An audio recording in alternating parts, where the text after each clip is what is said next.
Hello everyone, I am Minuji Naya. So today we will be having a discussion on Unit 1 of Rural Institution Planning and Development.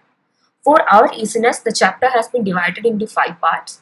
So first we will be discussing regarding rural development, and second we will be discussing regarding planning, and we will be further going to rural planning, decentralized planning, and at last we will be discussing regarding rural development in 5-year plan.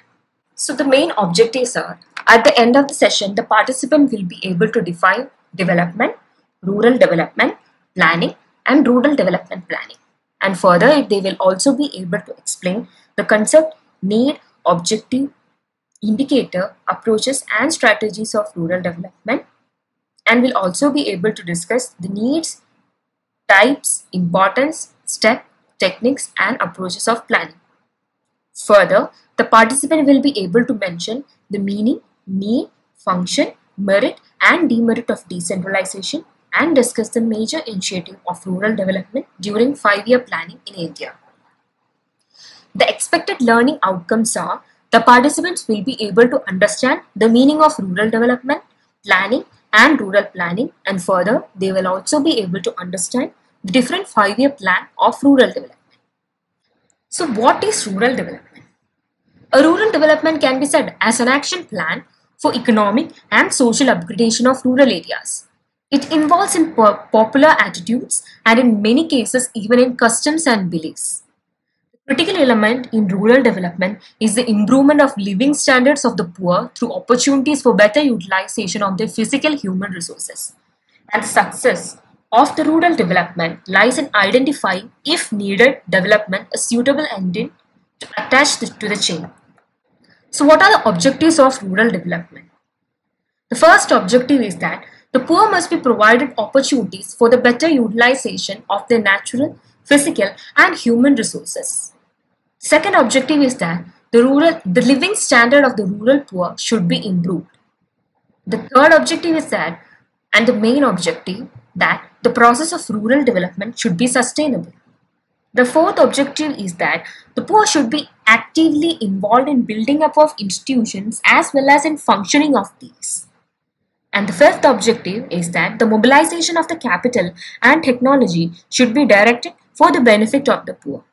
The sixth and the last objective is that there should be increased access of the poor to the capital resources and technology. So what are the approaches of rural development? There are basically 7 approaches for rural development, namely multi-purpose approach, growth-oriented approach, target group approach, area development approach, spatial planning approach, holistic approach, and participatory approach. Let's discuss in detail each approaches.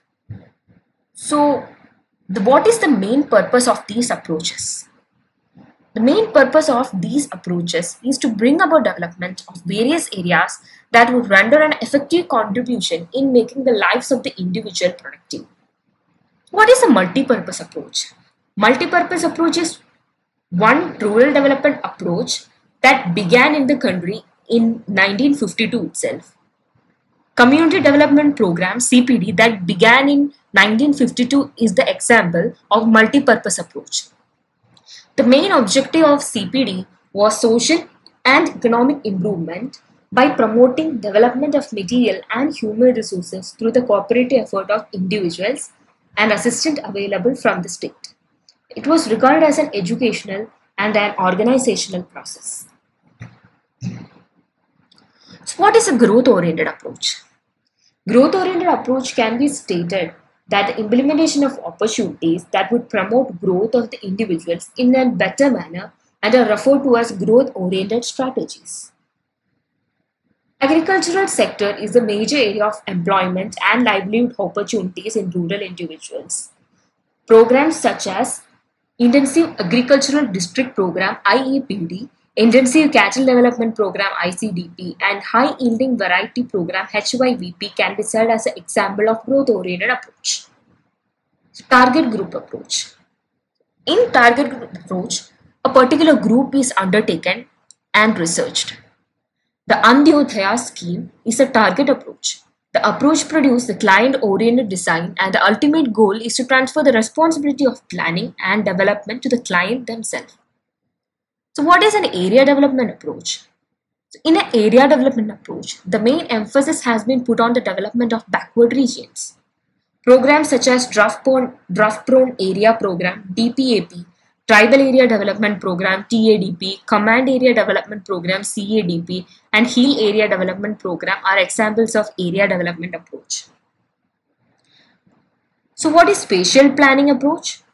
This approach that demands for implementation of special programs in their respective locations, induction of production plans, employment programs, and supply of basic need of rural populations can be said as example of spatial planning approach.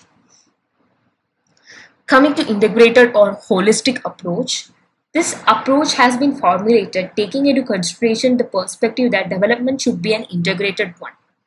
This can be integration in development areas, regions, infrastructure, education, employment opportunity, human resources, training, skill development program, and the overall quality of lives of rural individuals.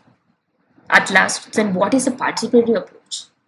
Various new approaches like the top-down planning, planning from below, bottom-up planning, micro-level planning, multi-level planning have been put into operation with the framework of the individuals in the phase of development.